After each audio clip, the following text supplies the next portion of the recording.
Ասվում է մենք խաղաղություն ենք ունեցել 2020 թվից առաջ, մենք խաղաղություն չենք ունեցել, մենք ունեցել ենք սառեցված պատերազմ, մենք ունեցել ենք պատերազմի հետաձգում, ինչի հաշվին, մեր ինքնիշխանության, պետականության, անկախության, բարեկեցության, ազատության, մեր զարգացման հաշվին։ Այս մասին կառավարության մարտի 26-ի նիստին հայտարարել է վարչապետ Նիկոլ Փաշինյանը, ըստ նրա 2016 թվականի դրությամբ այդ պատերազմը հետաձգելու բոլոր ռեսուրսներն այլևս սպառված էին։ Չկա ավելի դաժան եւ տառապալի բան, քան սպասումը։ Բայց մենք որպես ժողովուրդ արդեն 100 քանի տարի է այդ սպասումով ենք ապրում եւ սա ուզում եմ ընդգծել էլի, սա կայսերական քաղաքականություն է։ Սա հակահայկական, ապահայկական, կայսերական քաղաքականություն է, որ մի խաղաղվեք։ Էսա կվերադառնաք կամ կվերադարձնենք։ Էսա ցեղասպանության միջազգային ճանաչում կլինի։ Էսա կվերադառնաք Վան, Մուշ, չգիտեմ, Կիլիկիա եւ այլն եւ այդպես շարունակ։ Այս քաղաքականությունը ունի երկու նպատակ։ Առաջինը հայ ժողովրդին պահել պանդուխտի գիտակցության մեջ եւ երկրորդը թույլ չտալ, որ Հայաստանի Հանրապետությունը որպես պետություն կայանա։ Որովհետեւ այն երկիրը, որտեղ իշխող սոցիալ հոգեբանությունը պանդուխտի սոցիալ հոգեբանությունն է, որ մենք ինչ-որ միտեղ պետքա գնանք, այս այն տեղը չի, որտեղ մենք պետքա մնանք, այդ պետությունը չի կարա կայանա։ Եվ մենք անընդհատ առերեսվում ենք, մենք այդքան, տեսեք, մենք անկախության առաջին օրերից ի վեր միլիոնավոր անգամներ մեր հանրային, քաղաքական, դաշտում, սոցիալ բանում, մամուլում, հետո երբ որ սոցիալական ցանցերը կային սոցիալական ցանցերում, ամենաշատ օգտագործված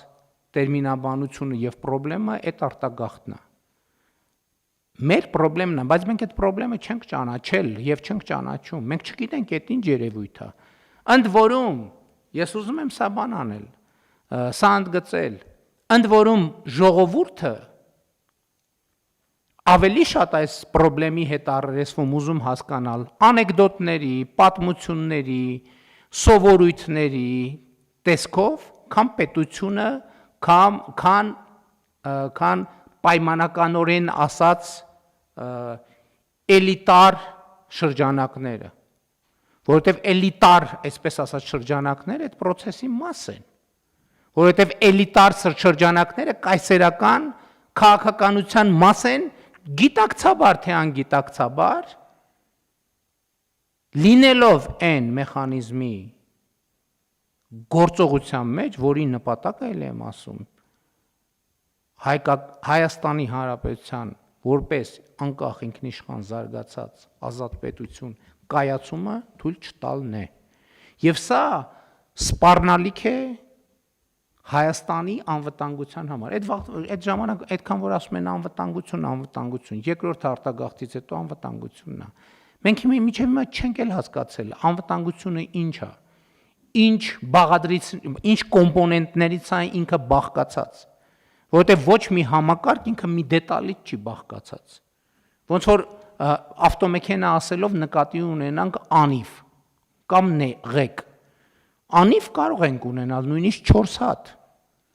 բայց դա չի նշանակում, որ մենք մեքենա ունենք։ Նստատեղ կարող ենք ունենալ նույնիսկ 15 հատ, բայց դա չի նշանակի, որ մենք մեքենա ունենք։ Շարժիչ էլ կարող ենք ունենալ, բայց դա չի նշանակի, թե մենք մեքենա ունենք։ Եվ ես կարծում եմ, որ մեր մեծագույն խնդիրն է արձանագրել հետևյալը։ Եվ ես իմիջիալոց նաև իրական Հայաստանի մասին բանախոսությունների ընթացքում ես այդ թեմային անդրադառնում եմ, ես իսկապես ուզում եմ հասկանալ այդ երևույթը։ Այդ ինչ երևույթ է, որ մարդը ծնվել, մեծացել է Հայաստանում, ասինքն ապրում է, ենթադրենք Քաջարանում կամ Դիլիջանում կամ չգիտեմ որևէ տեղ։ Ինքը ստեղ է ծնվել, մեծացել, իր հայրը ստեղ է ծնվել, մեծացել, բայց ասում ես դու որտեղից ես, ուզում ես իմանաս որտեղ է ապրում, փողոցը, բանը եւ այլն։ Ասենք մարդը կարող ասի ես Վանից եմ։ Թվում է թե այս ինչ հետաքրքիր բան է, հայրենասիրական մոտեցում է։ Բայց սա լրիվ ուրիշ երևույթ է, սա կայսերական հայրենասիրության դրսևորում է։ Չեմ վարանի, ելի ուզում եմ ասել ավելի կոնկրետ, ստալինյան հայրենասիրության դրսևորում է։ Հայրենասիրության այն բանաձևը, որը Ստալինը բան արել, այն ժամանակ այդ բաները չկար, upload արել մեր հանրային գիտակցության մեջ։ Եվ էլ եմ ասում, մենք խաղաղությունը հաստատել ենք քաղաքական մակարդակում, բայց երբ որ մենք խոսում ենք խաղաղության խնամքի մասին, դա նշանակում է սոցիալ հոգեբանական մակարդակում է, մենք պետքա խաղաղվենք։ Հակառակ դեպքում չենք գտնի խաղաղությունը, ավելի ճիշտ կկորցնենք խաղաղությունը, որովհետև այդ նշանակում է, երբ որ մենք այդ խոսույթները շարունակում ենք, այդ նշանակում է մենք մտնում ենք կոնֆլիկտի մեր շուրջ բոլորի հետ մտնում ենք կոնֆլիկտի, իսկ այս պարագայում մեզ ինչ է պետք։ Մտնում ենք կոնֆլիկտի, հետո ենք հասկանում, բա ոնց մի րոպե, բա մեր ռեսուրսները հետո չեն բավարար չեն, եւ բավարար չեն լինելու այդ կոնֆլիկտի համար։ Բա ինչ անենք։ Երաշխավոր փնտրենք։ Ու գնացինք երաշխավոր փնտրելու։ Ինչի հաշվին։ Մեր ինքնիշխանության, մեր անկախության, մեր պետականության հաշվին։ Իմիջայլոց, որ ասվում է, որ մենք խաղաղություն ենք ունեցել բանից նկատի առնվում 20 թվից առաջ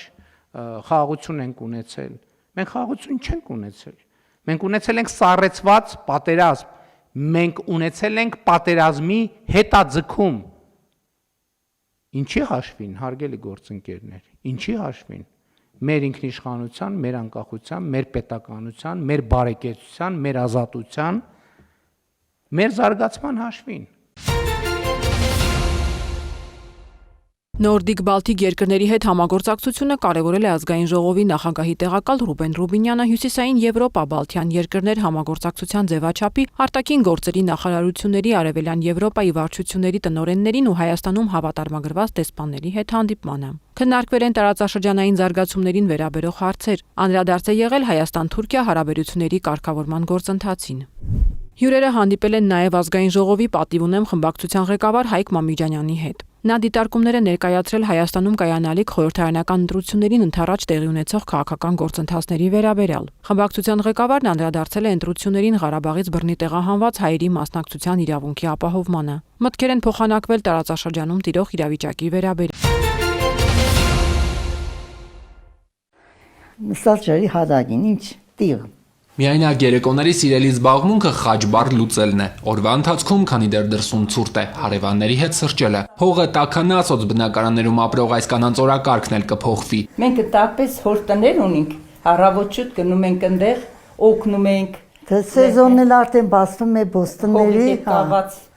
երթում օգնում ենք։ 2018-ից հետ Համարաչարչոյանը սոցիալական բնակարան տեղափոխվել։ Բարդ որոշմանը նախ ինքն է եկել, հետո արդեն դժվարությամբ համոզել նաև հարազատներին։ Ես միայնական ժառանգ աղջիկ եմ, ամուսնատար չեմ եղել երբեք։ Դեռ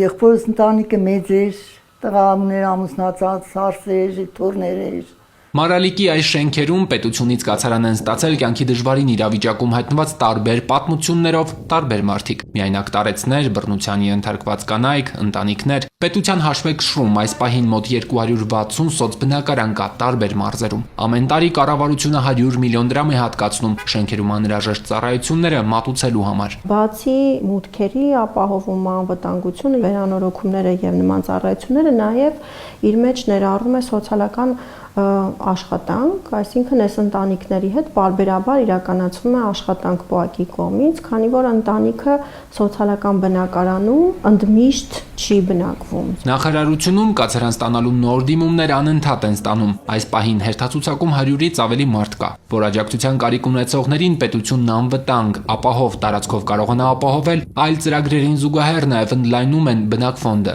Սպիտակ քաղաքի այս նորակառույցը քաղաքաշինության կոմիտեն կառուցել է վթարային շենքի փոխարեն։ Ծրագիրը հիմնականում նախկինում այս տարածքում ապրող երկրաշարժից տուժած քաղաքացիների համար է, բայց շենքում կլինեն նաև հատուկ կացարաններ։ Ընդհանուր ստեղ կա 36 բնակարան, 11 հատ 1 սենյականոց, 9 հատ 2 սենյականոց,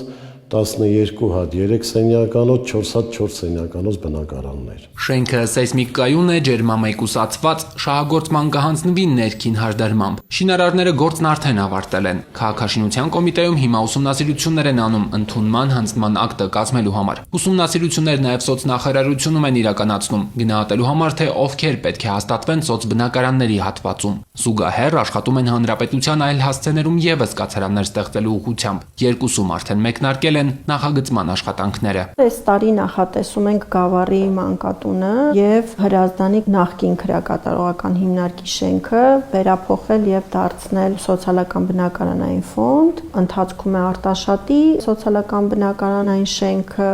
Վանաձորում են աշխատանքներ իրականացվում, կավելանան Կապանը եւ Դիլիջանը, ինչպես տեսնում եք, համ մարզային բաշխվածություն կունենանք, համ բնակարանային ֆոնդը բավականին կընդլայնվի։ Ծրագրի համար միջնաժամկետ ծախսերով կառավարությունը 2027-28 թվականների համար նախատեսել է 1 միլիարդ դրամը գերազանցող բյուջե, նաև կլինեն սոցբնակարանների հատկացման չափորոշիչների փոփոխություններ։ Իրանը եւ Միացյալ Նահանգները իրարամերժ տեղեկություններ են հաղորդում հրադադարի շուրջ բանակցությունների վերաբերյալ։ Իրանի արտգործնախարար Աբբաս Արաղչին հայտարարել է, որ բանակցություններ չեն ընթանում։ Երկրի հետ տարբեր միջնորդներ են կապվել եւ հաղորդագրություններ են փոխանակվել, սակայն Թեհրանի դիրքորոշումն է շարունակել պայքարը։ Այս պահին մեր քաղաքականությունն է շարունակել դիմադրությունը, ոչ մի բանակցություն տեղի չի ունեցել, բարեկամական երկրների միջոցով հաղորդագրությունների փոխանցումը եւ ի պատասխան մեր դիրքորոշումը հայտնելը կամ անհրաժեշտ նախազգուշացումներ անելը բանակցություններ չեն։ Իրանի դիրքորոշումը մնում է սկզբունքային եւ հաստատուն։ Արաղչին հավելել է, թշնամին պետք է դասեր քաղի, որպեսզի այլևս երբեք չմտածի Իրանի դեմ հարձակման մասին։ Նրա խոսքով հակառակորդը չի կարողացել հասնել իր մի շարք նպատակների, այդ թվում պառակտել երկիրը, ապահովել արագ հաղթանակ եւ խաթարել ներքին համախմբվածությունը։ Այն փաստը, որ նրանք այժմ խոսում են բանակցությունների մասին, ինքնին պարտության ընդունում է։ Միթե նրանք չէին խոսում անվերապահ կապիտուլյացիայի մասին։ Այդ դեպքում ինչու են հիմա մոբիլիզացնում իրենց ամենաբարձրաստիճան պաշտոնյաներին բանակցություններ վարելու համար։ Դիվանագետի խոսքով վերջին իրադարձությունները ցույց տվեցին, որ ամերիկյան ռազմաբազաները ոչ միայն չկարողացան ապահովել ընդունող երկրների անվտանգությունը, այլ ըստ էության վտանգ ստեղծեցին նրանց համար։ ԱՄՆ նախագահ Դոնալդ Թրամփը հակառակը պնդել է, որ բանակցությունները շարունակվում են եւ Իրանը շահագրգռված է համաձայնագրի հասնելու հարցում։ Նրանք բանակցում են եւ շատ են ցանկանում համաձայնության հասնել, բայց վախենում են այդ մասին ասել, քանի որ կարծում են, որ սեփական ժողովուրդն իրենց կսպանի։ Նրանք վախենում են նաեւ, որ մենք նրանց կսպանենք։ Սպիտակ տան մամուլի քարտուղար Քերոլայն Լևիթն իր հերթին հայտարարել է, որ եթե բանակցությունները ձախողվեն, ապա Իրանն ուժեղ հարվածների կենթարկվի։ Բանակցությունները շարունակվում են, դրանք արդյունավետ են։ Եթե Իրանը չընդունի ներկայիս իրողությունները, եթե նրանք չկարողանան հասկանալ, որ ռազմական առումով պարտվել են, ապա նախագահ Թրամփն այնպես կանի, որ նրանք ավելի ուժեղ հարվածների ենթարկվեն։ Լևիթը հավելել է, ամերիկյան ուժերը շատ մոտ են Իրանի դեմ գործողություններում իրենց գլխավոր նպատակներին հասնելուն։ Ինչ վերաբերում է պատերազմի ժամկետին, Լևիթը կրկնել է, այն մնում է անփոփոխ։ Ինչպես ասել եմ, մենք միշտ կանխատեսել ենք մոտավորապես 4-ից 6 շաբաթ, այնպես որ կարող եք ինքներդ հաշվել։ Լևիթը նաև հրաժարվել է ասել, թե ԱՄՆ վարչակազմն իրանցի որ պաշտոնյաների հետ է բանակցում, նշելով, որ դրանք զգայուն դիվանագիտական քննարկումներ են։ Ավելի վաղ Դոնալդ Թրամփը հայտարարել էր, որ ամերիկյան կողմից բանակցություններին մասնակցում են նախագահի հատուկ բանագնաց Սթիվ Ուիթքոֆը, իր խորհրդական ուփեսա Ջարեդ Քուշները, պետքարտուղար Մարկո Ռուբիոն եւ փոխնախագահ Ջեյ Դի Վենսը։ Նաև տեղեկություններ են տարածվել, որ Իրանը մերժել է 15 կետից բաղկացած ամերիկյան առաջարկը Մերձավոր Արևելքում հրադադարի շուրջ եւ 5 կետից բաղկացած սեփական առաջարկն է ներկայացրել ամերիկյան կողմին, որը ներառում է հետեւյալ պայմանները. իրանցի պաշտոնյաների սպանությունների դադարեցում, երաշխիքներ, որ Իրանի դեմ այլևս պատերազմ չի ծավալվի, փոխհատուցում պատերազմի հասցրած վնասների համար, ռազմական գործողությունների ավարտ եւ Իրանի ինքնիշխանության իրացում Հորմուզի նեղուցի նկատմամբ։ Զուգահեռ շարունակվում են ռազմական գործողությունները, Իսրայելը եւ Իրանը հայտնել են նոր փոխադարձ հարվածների մասին։ Անօդաչուներ եւ հրթիռներ խոցելու մասին են հայտնել նաեւ Քուվեյթը, Բահրեյնը, Արաբական Միացյալ Էմիրությունները։ ԱՄՆ-ն հայտարարել է, որ հարվածների է ենթարկել Իրանի զինամթերքի գործարանների եւ նավաշինարանների 2/3-ը։ Ոչնչացվել է իրանական մեծ նավերի 92%-ը։ Ըստ ԱՄՆ կենտրոնական հրամանատարության մինչ այժմ ամերիկյան ուժերը խոցել են 10,000 թիրախ։ Իսրայելն էլ հայտարարել է, որ պատերազմի ընթացքում Իրանի վրա ավելի քան 15000 արկ է գցել։ Պատերազմի դադարեցման միջնորդական ջանքերի համար տարածաշրջան կմեկնի ՄԱԿ-ի գլխավոր քարտուղարի անձնական ներկայացուցիչը։ Ֆրանսիացի դիվանագետ Ժան Արնոն կապի մեջ կլինի կողմերի հետ եւ կգլխավորի ՄԱԿ-ի ջանքերն ուղղված հակամարտության եւ դրա հետևանքների կարգավորմանը։ Անտոնիո Գուտերեշը հայտարարել է, որ պատերազմը դուրս է եկել վերահսկողությունից, ժամանակն է անցնել դիվանագիտության։ Պատերազմի գրեթե 4 շաբաթվա ընթացքում Իրանում զոհերի թիվը գերազանցել է 1750-ը, որոնցից ավելի քան 200-ը երեխաներ են։ Իսրայելում կա 17 զոհ։ ԱՄՆ-ն հայտնել է 13 զինծառայողի զոհվելու մասին։ Ավելի քան 1070 մարդ զոհվել է Լիբանանում, որը հակամարտության մեջ է ներքաշվել Իսրայելի տարածքին Հեզբոլլահ շարժման հարվածների պատճառով։ Զոհեր կան նաև Մերձավոր Արևելքի այլ երկրներում։ Սյուզաննա Չրաղյան։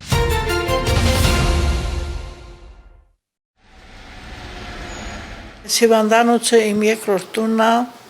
որովհետև տարվա մեջ 3 անգամ իմ ցանկությամբ եմ այցելում հերթական բուժում ստանալու համար, բազմաթիվ խնդիրներ ունեմ։ Տիկին Դոնարայի պես այս օրերին շատերն են Կապանի բժշկական կենտրոնի թերապևտիկ բաժանմունքում հերթական բուժման կուրսն անցնում։ Եթե նախկինում նման միջամտությունները հաճախ ուղեկցվում են զգալի ֆինանսական դժվարություններով, ապա այսօր իրավիճակը այլ է։ Տարեսկզբից առողջության համընդհանուր ապահովագրության համակարգի ներդրման շնորհիվ բազմաթիվ ծառայություններ քաղաքացիների համար դարձել են անվճար։ Ես հիմա ուզում եմ այդ հնարավորությունից օգտվել, ասենք, ինձ ասում են, որ Լեղապարկում մեծ քարեր ունես, պահելը ավելորդ է, մեկը դա պետք է լինի, բայց որ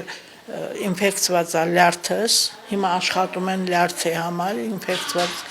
ենթաստամոքսային գեղձս պետք է լավանա, որ իբրև վիրահատվեմ։ Ես ընդունվել եմ Սուրբ Թոքաբորվոր Ձախակողմյան շատ վատ վիճակում, մի ամիս տունը բուժվել եմ, ոչ մի արդյունք, ինքնուրույն բուժումից չեմ ստացել։ Դեղորայքս անվճար ստանում եմ,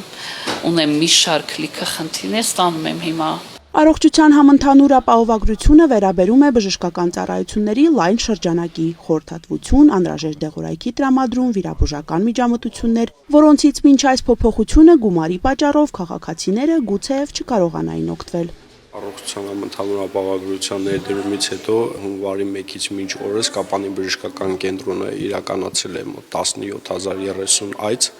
որը իր մեջ ընդգրկում է եւ պոլիկլինիկական այցերի խորհրդատվություններ, ընտանեկան բժիշկների նեղ մասնագետների, ինչպես նաեւ հիվանդանոցային ստացիոնար բուժումը իր մեջ ներառելով նաեւ վիրահատական միջամտությունները։ Բժշկական օգնության բոլոր ծառայությունները իմ կարծիքով պահանջված են, սկսած մասնագետների խորհրդատվությունից ավարտած վիրահատական միջամտություններով։ Համակարգի ներդրումից հետո մարզի բժշկական կենտրոններում շահառուների հոսքի ավելացումը կանխատեսելի էր եւ բուժանձնակազմի պատրաստվածության եւ տեխնիկական զինվածության շնորհիվ մինչ օրս լիարժեք բավարարում ենք շահառուների կարիքները, հավաստիացնում են հաստատություններից։ Հունվարի 1-ից մինչև այսօր մենք համընդհանուր առողջապահության համընդհանուր ապահովագրությամբ ունենք պացիենտներ ամբուլատոր հաճախումներով 8903 երեկվա դրությամբ եւ 699 հիվանդանոցային ծառայություններ, հատկապես դիագնոստիկ ծառայություններում ախտորոշիչ, դեղորայքի տրամադրման եւ վիրահատությունները, առաջին երկուսը իհարկե եւ ավելի շատ է սպահի դրությամբ։ Նորամուծությունը զգալիորեն թեթևացրել է բուժման գործընթացը, հնարավորություն տալով ժամանակին դիմել մասնագետներին։ Իրականացվել է 4198 այց, որը կարող լինեն այցեր, որը կրկնակի կամ այդ ծառայությունը մի քանի անգամ, այսինքն մի պացիենտին։ Հիմնականում թերապևտիկ պրոֆիլի բաժանմունքում կոնսերվատիվ բուժումներ, ընդհանուր մանկական կոնսերվատիվ բուժումներ, վիրաբուժական ծառայությունները շատը լինում է ճողվածքահատումներ, ընդհանուր վիրաբուժություն, ինչպես նաև տրավմաներ, վնասվածքներ, որոնք որ լինում են եւ ոչ վիրահատական եւ վիրահատական բնույթի, էնդոսկոպիկ ծառայություններ, գաստրոսկոպիա, կոլոնոսկոպիա, պոլիպների հեռացում, լեղապարկի հեռացում։ Պատկերը օրինաչափ է նաև Մեղրիի բժշկական կենտրոնում, որտեղ մարտի 23-ի դրությամբ առողջության համընդհանուր ապահովագրության շրջանակում սպասարկվել է 4759 բուժառու, որից 4594-ը ամբուլատոր, իսկ 165-ը ստացիոնար։ Սիսիանում սպասարկվել է 9245 քաղաքացի, որոնցից 7733-ը ամբուլատոր, 784-ը ստացիոնար։ Ընդհանուր առմամբ այս տարվա առաջին 2 ամսվա տվյալներով հանրապետությունում 262.663 բուժառուին մատուցած շուրջ 1.544.000 ծառայության դիմաց պետությունը հատուցել է մոտ 18.540 միլիոն դրամ։ Առաջիկայում կանխատեսվում է ցուցանիշների ավելացում։ Անի Գրիգորյան, Ռոբերտ Օղանջանյան։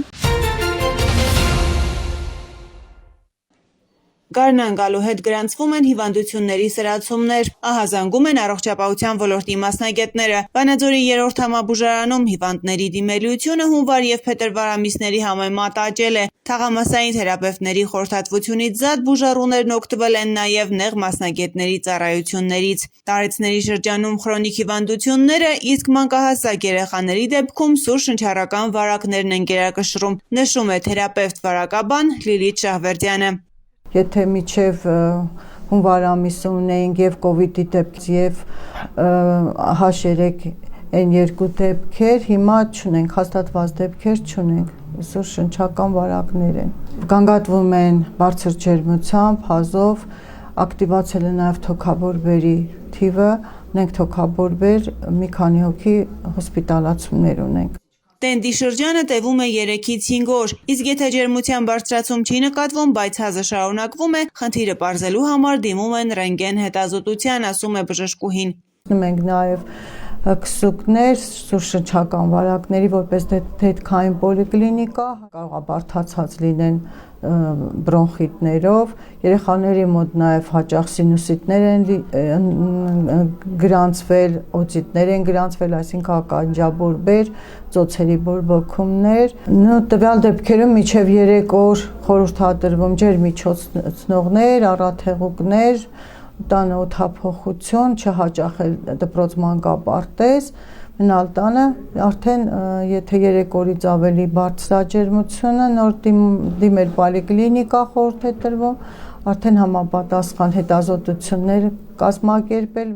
Հիվանդների դիմելիության աճին նպաստող գործոններից է վերջերս ոլորտ ներմուծված ապահովագրությունը, որի շնորհիվ այն հետազոտությունները, որոնք հասանելի չեն համաբուժարանում, պացիենտները ստանում են այլ բուժհաստատություններում կամ լաբորատորիաներում։ Ծառայությունները ներառում են նաև մի շարք վիրահատական միջամտություններ, տեղորայքի տրամադրում եւ այլն։ Մարդիկ վիրահատությունների կարիք են ունեցել, հատկապես կատարակտա հիվանդությունը, որ գլաուկոմայի հետ կապված, կատարակտայի հետ կապված, որոնց բուժումը եղել է բավականին վճարունակ, հիմա հիվանդների հաճախելիությունը մեծացել է, դիմում են, գնում են, վիրահատվում են, շատ քո վերադառնում են, բարձր ճնշման, սրտի կողմից ցավեր, դիմում են հիմնական տեսողության խնդիրներով հիվանդներ, որ վիրահատության խնդիրներ ունեն, դիմում են ճողվածքների կապակցությամբ, բարձի թողի արդեն երկար ժամանակ տառապում են, սիրտանոթային հիվանդություններով հիվանդներ ունեցել ենք այս ընթացքում, որ ստենտավորվել են, էլի բավականին գոհ են տվյալ սպասարկումից, բուժարժնակազմի վերաբերմունքից եւ ամեն ինչից, ապահովագրությունը մեծ դեղորայքից բավականին դեղորայք ենք դուրս գնում մինչև 3 ամսվա կտրվածքով ճնշումով հիվանդներին ու գնում են հիվանդները ու դեղորայքի քանակն էլ շատ մեծ է, ընտրությունը լայն ու բավականին լավ դեղորայք են որակապես։ Բժշկի դիմելու դեպքերին զուգահեռ աճել են հերթերը, որոնք դժգոհություն են առաջացնում հիվանդների շրջանում։ Կտրոններով սպասարկվելու մշակույթը նոր է ձևավորվում մեզանում եւ ունի որոշակի թերացումներ, ուստի փոփոխություններին հարմարվելու համար ժամանակ է պահանջվում։ Հերմինե Յավրյան, Հայկ Վարդանյան,